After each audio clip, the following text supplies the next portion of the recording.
Jesus tem poder até sobre a morte. Já imaginou que coisa linda? É sobre isso que trata o capítulo de hoje. Jesus ressuscita Lázaro. Eu fico imaginando os detalhes dessa linda história e sou apaixonada pelo capítulo 11 do livro de João. Então vamos lá? Em poesia, aprender um pouquinho mais, conhecer um pouquinho mais o poder desse Deus maravilhoso? Na aldeia de Betânia, um homem doente havia. O nome dele era Lázaro. Era irmão de Marta e de Maria. Essa Maria era aquela que ungiu os pés do Senhor, derramando neles perfume e com seus cabelos enxugou. Para da doença do irmão avisar, a Jesus um mensageiro ela enviou. Aquele a quem tu amas está enfermo, Senhor. Ao ouvir isso, ele disse, essa doença não é para a morte, mas para a glória de Deus, afirmou. É para que, por meio dela, o Filho de Deus seja glorificado.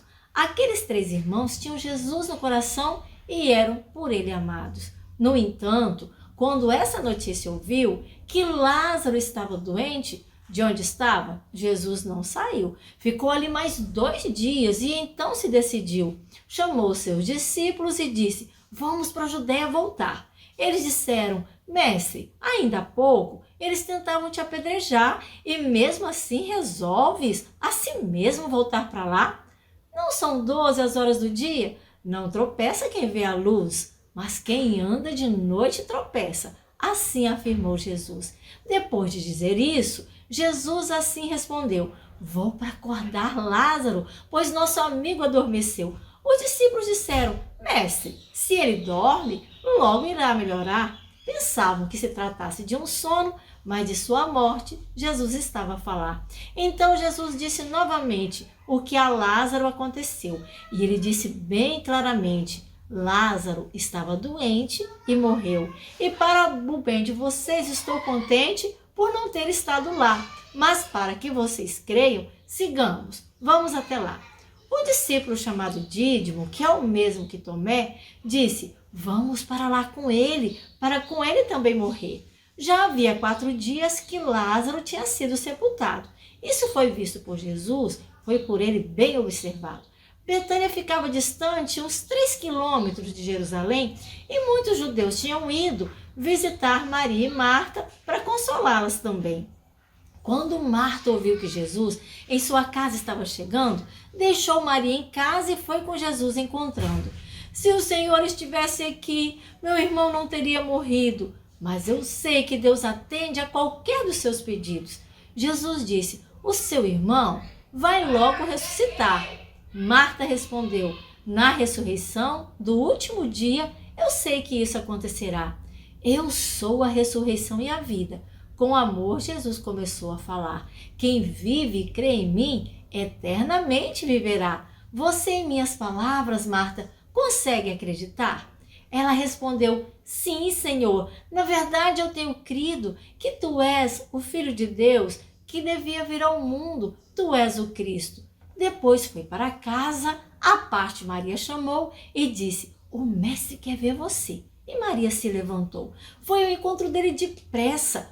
Fora do povoado, Jesus permanecia, no lugar que antes estivera, com Marta, irmã de Maria.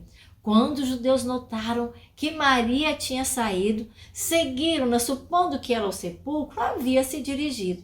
Chegaram ao lugar onde Jesus estava, e Maria, vendo, aos seus pés se prostrou. Senhor, se estivesse aqui, meu irmão não teria morrido. Maria chorando falou. Ao ver Maria e os judeus que até ali acompanhavam, Jesus no espírito se agitou, profundamente se perturbou e perguntou onde o colocaram. Eles responderam, vem ver, Senhor. E naquele momento, por amor, Jesus chorou. Então os judeus disseram, vejam como ele o amava. Ele que os olhos abriu, por que não impediu que este homem morresse? Perguntavam. Jesus foi outra vez ao sepulcro, comovido profundamente. Era uma gruta com uma pedra colocada bem à sua frente. Podem tirar a pedra, ordenou firmemente. Disse Marta, irmã do morto, já cheira mal, Senhor, pois já faz 4 dias que meu irmão expirou. Jesus disse, não falei que se você cresce, a glória de Deus veria. Então a pedra tiraram, como Cristo lhes pedia. Olhou para cima e agradeceu, por ter sua prece ouvida. Depois, em alta voz, bradou: Lázaro, venha para fora. Ele falou, e Lázaro teve de novo a vida. Numa faixa de linho estavam envolvidos seus pés e suas mãos, o seu rosto envolvido num pano, e que tirasse as faixas, Jesus foi falando. E Lázaro saiu livre então. Muitos dos judeus creram nele, dos que tinham vindo as irmãs visitar. Mas alguns, do que Jesus tinha feito, foram logo aos fariseus contar. Os chefes dos sacerdotes fariseus com o sinédrio pediram uma reunião. Milagres e sinais esses homens estão realizando. O que estamos fazendo? Ficaram perguntando. Se o deixarmos, todos nele crerão. Os romanos virão, tirarão o nosso lugar e, como uma nação, não poderemos mais ficar. Então Caifás, que era o sumo sacerdote, deu logo uma explicação. Vocês não percebem que é melhor que pereça pelo povo um homem só do que pereça toda a nação? Ele não disse isso de si mesmo, mas profetizou naquele dia que pela nação judaica Jesus Cristo morreria. Morreria também pelos filhos de Deus e não somente por aquela nação, para reuni-los num só povo, os que espalhados hoje estão. Daquele dia em diante, resolveram que iam sua vida tirar. E por essa razão, especificamente, Jesus não podia publicamente entre os judeus entrar. Para uma região próxima ao deserto, foi que ele se retirou, para um povoado chamado Efraim, e com os discípulos ali ficou. Muitos naquela região foram a Jerusalém, estando a festa da Páscoa a se aproximar, para as purificações antes das festas, das cerimônias participar. Uns aos outros no templo ficaram então perguntando se Jesus iria para a festa, mas os chefes e fariseus estavam ordenando que se alguém visse a Jesus, fossem logo avisando, para que o pudessem prender, porque era o que eles estavam planejando.